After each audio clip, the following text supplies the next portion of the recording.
Vénérable Maître Yakim Yaramed, depuis un certain temps, il y a une tension entre les États-Unis et l'Iran. N'est-ce pas là un signe de la Troisième Guerre mondiale? Oui, un signe, l'annonce de la Troisième Guerre mondiale.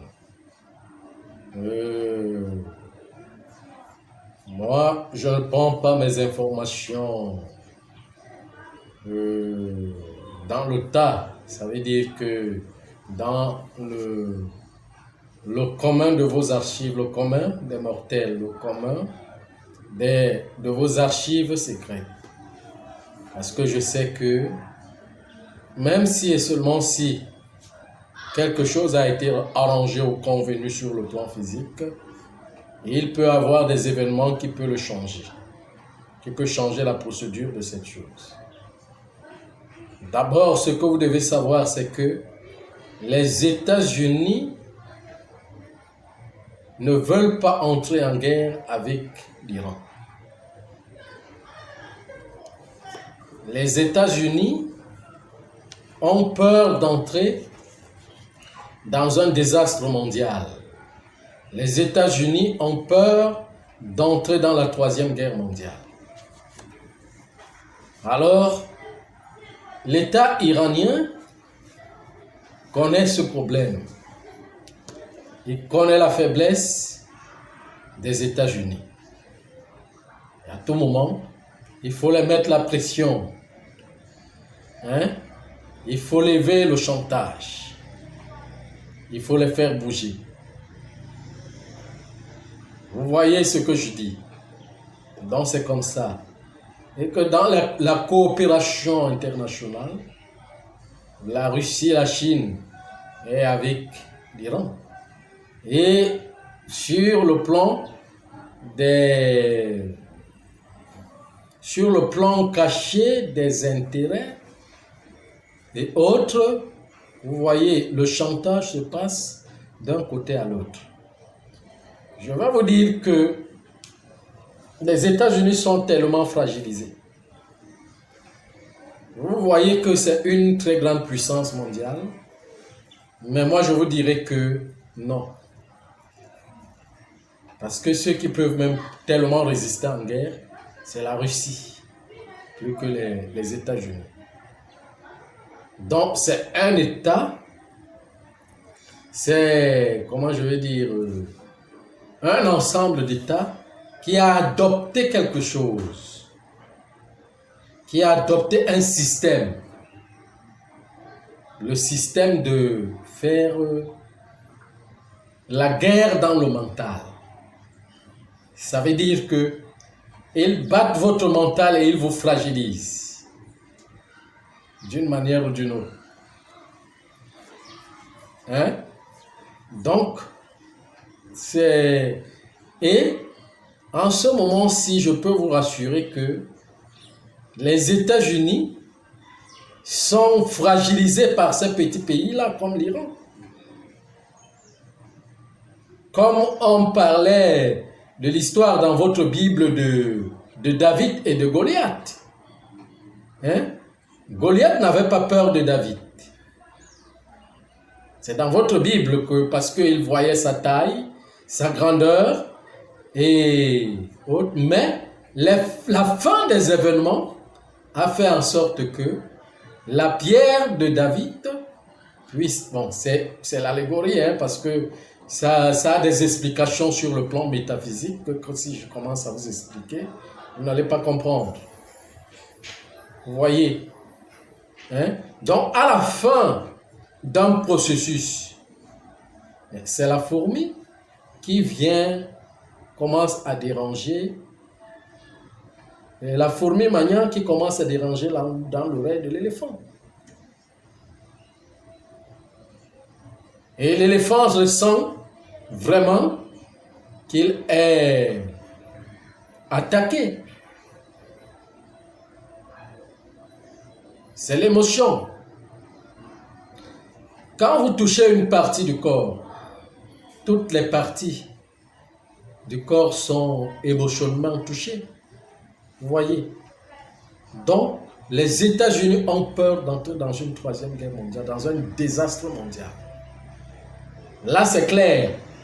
Et les pays tels que l'Iran n'ont rien à perdre par rapport à un désastre mondial sur un plan. Leur problème est que même s'ils se détruisent, il faut qu'ils détruisent les plus grands États. Hein?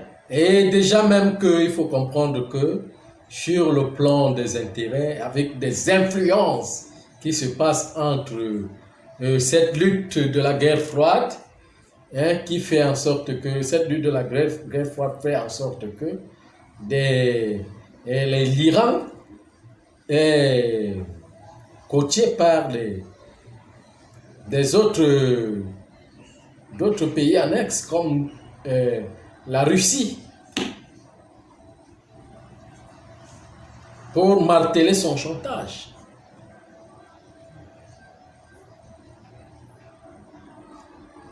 Vous voyez ce que je suis en train de dire. Donc c'est ça. Oui. Bon, vénérable maître, qu'en est-il donc de l'assassinat du général? Qu'est-ce qui se passe? Bon, le problème est que si je ne suis pas encore entré dans les archives cosmiques, tellement parce que je ne traite pas beaucoup plus des petites informations, je ne suis pas encore entré dans les archives cosmiques pour comprendre ou connaître comment ça s'est passé ou bien comment ça se passe. Mais tout simplement, ce que je peux vous rassurer, c'est que ça c'est une mafia qui passe autour. Vous savez, quand on parle de la politique, on parle des États, on parle de la politique qui se passe aujourd'hui, c'est une certaine mafia qui se passe là tout autour, que vous ne pouvez pas comprendre. Hein? Il peut y avoir un coup de l'autre d'un côté à l'autre pour faire chanter les autres, puisque même le président Trump est dans une posture de destitution. Donc, il peut avoir des coups par-ci, par-là. C'est la mafia politique. Hein? Passe de part et d'autre. C'est pour gonfler les médias, c'est pour que les médias fragilisent, apportent des polémiques qui vont fragiliser un certain personnage ou des personnages qu'ils ont besoin de faire tomber. Vous voyez un peu ce que je suis en train de dire.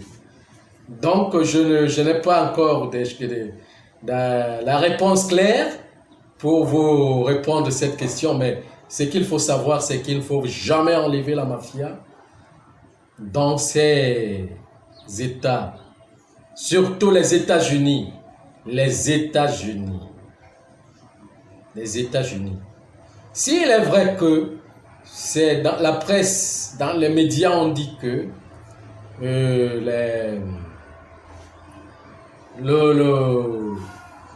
l'un des commandants militaires de l'Iran a été tué et que la presse confirme que le Pentagone a déclaré que il est bel et bien vrai que c'est Trump, parce que moi je n'ai pas encore cette information, je n'ai pas encore vérifié que Trump l'a fait.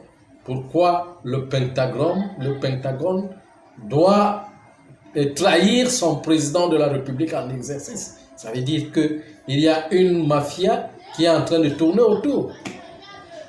Hein? Mais pour la guerre, comme je vous ai dit, les États-Unis en eux-mêmes ne veulent pas entrer dans la troisième guerre mondiale, ne veulent pas que la troisième guerre mondiale soit là. Vous voyez, bon, c'est Israël, l'État d'Israël qui est très sûr de lui-même parce qu'on a parlé de Gog et Magog qui va détruire d'autres pays et que l'Israël va sortir de ça. Et ils s'enorgueillissent de cette prophétie piégée qu'ils n'arrivent pas à comprendre. Qu'est-ce que c'est Gog et Magog? Que quand le moment arrivera, la fin ne sera pas pour un seul pays ou pour certains pays, Mais ça sera pour tout le monde. La troisième guerre mondiale sera pour tout le monde entier. Et que Israël aussi sera touché, d'une manière ou d'une autre. Il ne faut pas s'enorgueillir.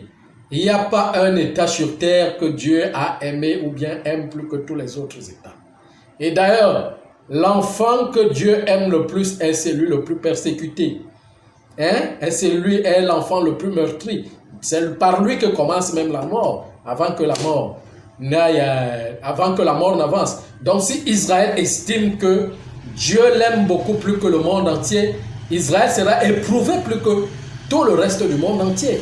Parce qu'il est le fils aîné de Dieu. S'il estime ça, si et seulement s'ils connaissent l'histoire, même du monde, réellement, et l'histoire du premier fils, qui est persécuté, ça veut dire que qui a plus de responsabilités et qu'il doit montrer l'exemple. Ça veut dire que si l'exemple commence par la mort, ça commence par lui. Il doit montrer l'exemple. Je ne sais pas si vous comprenez ce que je suis en train de dire. Parce que bon, il faut bien comprendre Dieu. Il faut bien comprendre le Seigneur. Ça, ce n'est pas des choses qu'il faut blaguer avec.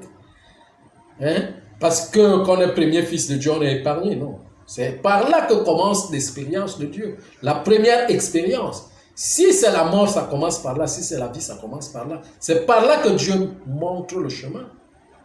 Et si le chemin converge vers la mort, mourir pour arriver chez Dieu, ça commence par son premier fils. Donc si Israël estime donc qu'il est le premier fils de Dieu, la mort commencera par là. Je ne sais pas si vous me comprenez. Pour retourner vers Dieu. Donc, quand on parle des prophéties ou bien on parle des codes bibliques ou des codes de la Torah ou coranique, il faut bien les interpréter et bien les comprendre. Le Fils de Dieu a plus de responsabilités, a plus de charges. C'est lui qui tombe le premier afin que les autres commencent à le suivre. Je vous ai toujours expliqué ce fameux allégorie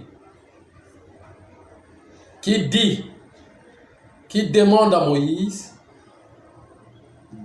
comment je peux appeler ça?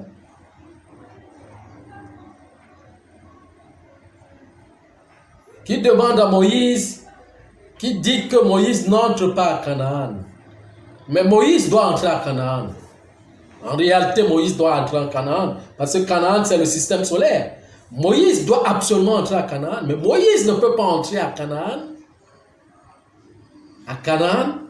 avec le mental humain et le corps physique humain. Il doit entrer avec le corps physique supérieur. Le corps physique supérieur, le corps de gloire, et le mental de gloire. Donc, ce n'était pas dit que Moïse ne va pas entrer à Canaan, mais il y a une condition du corps inférieur et du corps supérieur. C'est ce que les Juifs doivent comprendre. Vous voyez ce que je suis en train de dire? Donc c'est ça. Merci, Vénérateur.